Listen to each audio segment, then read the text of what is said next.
My journal. I'm Stephanie Rivers. Welcome to the conversation. Come on in and welcome to the conversation. You're watching my video journal. I'm Stephanie Rivers and I am simulcasting or multicasting on YouTube Live and Facebook Facebook Live, YouTube, Twitter, um, LinkedIn. Got a lot of channels and have some new subscribers. So I want to thank you guys for supporting my channel as we grow together. If this is your first time chiming in, looking at the videos, welcome to the conversation. I know you're going to hear something that you like and you're going to want to share. And therefore, I'm urging you to subscribe. If you're returning to the conversation, we want to welcome you. So far, the murder trial of the former cop who shot Dante Wright has confirmed two things for me this murder trial. First, when there's evidence, video evidence of an event, when there's video evidence of a crime, in this case, the unjustified shooting of an unarmed black man, some people will have you to discredit what your eyes have seen and what your ears have heard. And that is what we're going to talk about today. So stay tuned.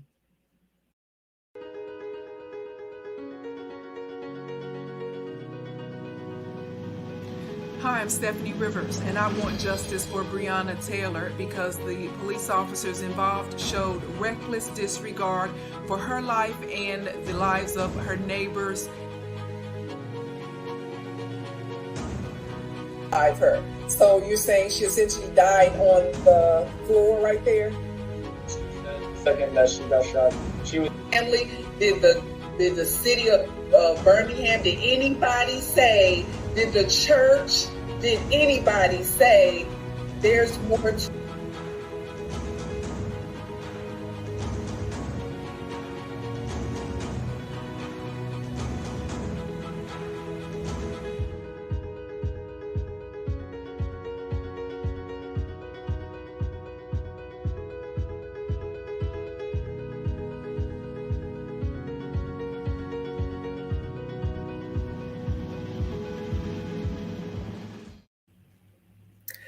Hello, kings and queens, and welcome to the conversation. I'm Stephanie Rivers, and you're watching my video version of my journal. And today we're talking about the Kim Potter manslaughter trial.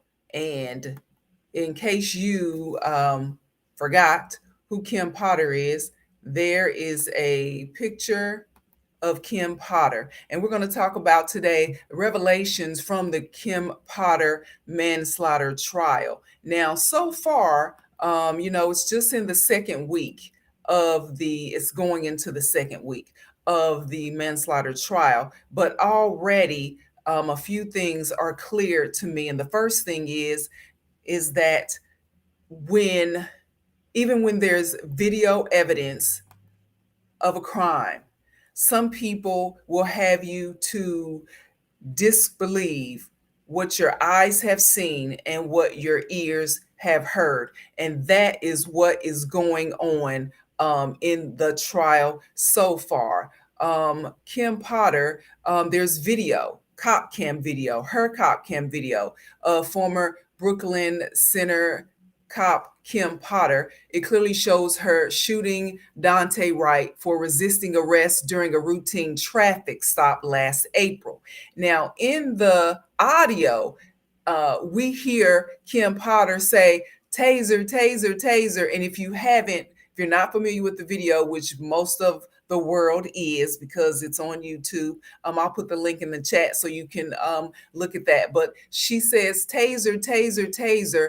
And most of us know that's an indication to other cops on the scene that one of the police officers on the scene is about to use a taser on a suspect so they can let go. Otherwise, they might get the same electrical shock as well. So Kim Potter says taser, taser as an indication to the other cops that she's about to use her taser. She's about to tase Dante Wright. But she pulled her service weapon and shot him instead of tasing him. So why are there some cops who are taking the witness stand in her defense to say that Potter was justified in shooting Wright when he had no weapon, when Potter herself said that she did not intend to shoot him, she only meant to tase him as a less lethal means of subduing Wright. And then immediately after Kim Potter shot him with bullets, she screams, "Oh my God, I shot him. I'm going to prison." Because she knew that her actions were wrong and that she should be held accountable and that there was going to be some accountability to take place, especially since it was on video. So why are there cops who are taking the witness stand to defend the indefensible? Well, because even when their actions are unjustifiable, even when their video proves that they were unjustified, even when they admit that they committed a crime in the moment, they don't want punishment to be a part of that equation for them. In their eyes, accountability doesn't equate to loss of employment. It doesn't equate to loss of income. It doesn't equate to restitution to families. It doesn't equate to prison time for them. It doesn't equate to a loss of their freedom for them. Instead, most people, most cops in this specific instance, and a lot of white people in general, they expect an apology, a simple, "Oh, I'm sorry that I killed your son or daughter. It was a mistake." They want that to suffice as accountability because some people regard Black people in general, the lives of Black people in general, Black men specifically, to be so insignificant that they don't think they should have to give up their freedom to pay for taking the lives of Black people in general, Black men specifically. So their defense becomes some type of Jedi mind trick where they want us to ignore what our eyes have seen and what our ears have heard. That's the first thing that the first revelation or the first confirmation for me as to what I have gleaned from the Kim Potter manslaughter trial. I'll tell you what the second one is after this. Recent events got you thinking about tightening up your gun skills? Do you have a gun but never took it to the gun range? Join the club. No, really.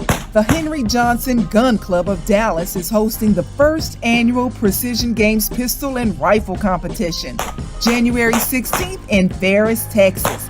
Register to win. Win to receive prizes and bragging rights. Go to the Henry Johnson Gun Club Facebook page for more info. Get ready, stay ready. Welcome to the conversation. Welcome back. If you haven't already, be sure to like, share, and subscribe so that when I post new videos, you will be the first to know. So we're talking about revelations for me from the Kim Potter manslaughter trial that's in Brooklyn Center, Minnesota. And if you don't know or hadn't kept up with it, because there's always something else to keep up with. Kim Potter is the former Brooklyn Center cop who shot and killed Dante Wright during a routine traffic stop last April. It happened as the Derek Chauvin murder trial was going on for him murdering modern day lynching George Floyd. And so it was a routine traffic stop. Apparently, it's against the rules in Minnesota or in that area of Minnesota to have things hanging from your rearview mirror, like a air freshener. So Dante had an air freshener, and that is, the cop said that is why they initially stopped him. Then they realized he had expired tags, and then they realized he had a warrant. And when they tried to apprehend him, he tried to get away, jump back in the car. Kim Potter, the cop, who also was training a rookie or trainee at the time, who wasn't even initially involved in the engagement with Wright, jumped in, started hollering taser, taser, and then pulled out her gun and shot him instead of the taser that she claimed she was going for. So it's funny how so what I have gleaned from that, just off of the few days of the manslaughter trial of Kim Potter that started last week, is that people will have you to disbelieve your eyes.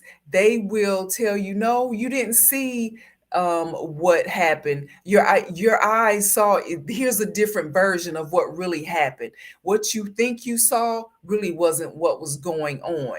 And that is basically the Jedi mind trick that the defense has played. And, the second thing that I have gleaned from this is that um, it's in this instance, I am saddened yet not surprised that immediately after the shooting, it seems all the concern went towards poor Kim Potter. It seemed all the solidarity um, bonded around Kim Potter immediately after that, because of course, in the video, it shows that she immediately felt remorse because she knew she had done something wrong. She knew she had made the wrong move, and she knew that this offense, her actions, her behavior could lead to prison time.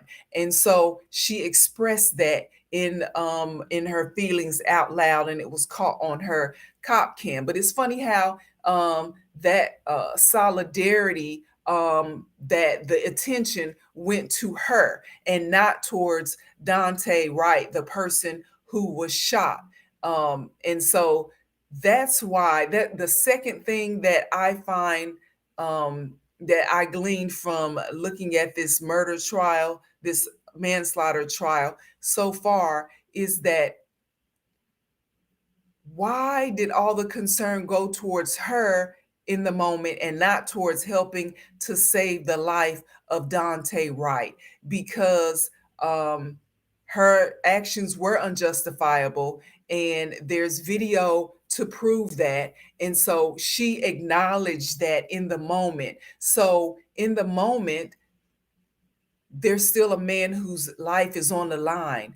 And as far as I know, and what has come out in recent and other instances, police officers are supposed to go to the aid of someone who is in dire need of help, who could be dying. And in fact, Dante Wright did die at the scene. And so it seemed like, even though you had people taking the witness stand, her former supervisor, you had other police officers who were on the scene. It was like, oh, poor Kim Potter, let's rally around her. Let me take her gun from her. Let me remove the bullets from it, which is tampering with evidence. But let me do that to help Kim Potter. Poor Kim Potter, let me console her. Let me keep her from harming herself. Poor Kim Potter. It was all about, let's rally around her instead of let's rally around and try to save this man's life, when obviously she made a deadly mistake. And instead of us focusing on her, let's focus on this guy. Same thing. And that reminds me of Amber Geiger in Dallas, Texas, who's the police officer who walked in to Botham Jean's apartment, claimed she thought it was hers, and sees him sitting down. Now, what burglar or a person comes in their underwear and starts eating ice cream at your house? So she claimed she thought it was her apartment and not his, when it really was his, pulled out her weapon and shot and killed him, and never went to save his life, try to save his life, but immediately was like, oh my God, I made a mistake. Okay, yeah, you made a mistake, but let's try to correct that mistake and save somebody's life. And so, um, going back to Kim Potter, it was all about her and helping her to get through and saving her from doing something to herself and rallying around her and helping her come up with a story, because immediately after that she never made an official statement, and a couple of days later she actually resigned from the force. And so all this at the behest, I'm sure, of her local police union. And so that's what unions do. They rally around these bully, liar, killer cops. And funny how that is, though, it seems to be divided among racial lines, because when it comes to police unions, they seem to do all the protecting of the bully, liar, killer cops who happen to be white. But the other cops who bully and lie and shoot people who are not white, they pretty much make them sacrificial lambs. And I'm working on a story about that with some former Black cops who are willing to speak out about it. So stay tuned for that. But let's stick with this, because I don't here's, the first thing is people coming forth in this trial to make you question what your eyes have seen and what your ears have heard. And secondly, the propensity, the tendency for some white people to rally around each other, even when they've done the most basic, egregious things, instead of acknowledging it and then trying to correct it, especially when somebody's life is on the line. So it was about poor Kim Potter and her emotional guilt. And so in this trial, a lot of people are coming forth for the defense to make it seem like because Kim Potter was felt so remorseful in the moment, that should be enough punishment, that no prison time here is needed. Let's move on with this. Well, that's not going to fly, because even if it was a mistake, and some people question whether or not it was intentional or a mistake, there is punishment and there is accountability, and that includes prison time and loss of freedom for Kim Potter. Even one of the people to testify was Dante Wright's girlfriend. She was in the vehicle with him, and shooting Dante Wright, even as unjustifiable as it was, also put his girlfriend at risk for her life in that moment. And that's something else that needs to be accounted for. Wright's girlfriend testified that he never even put his hands on the steering wheel. He wasn't trying to drive away. He was trying to get away from the person who just shot him for no reason.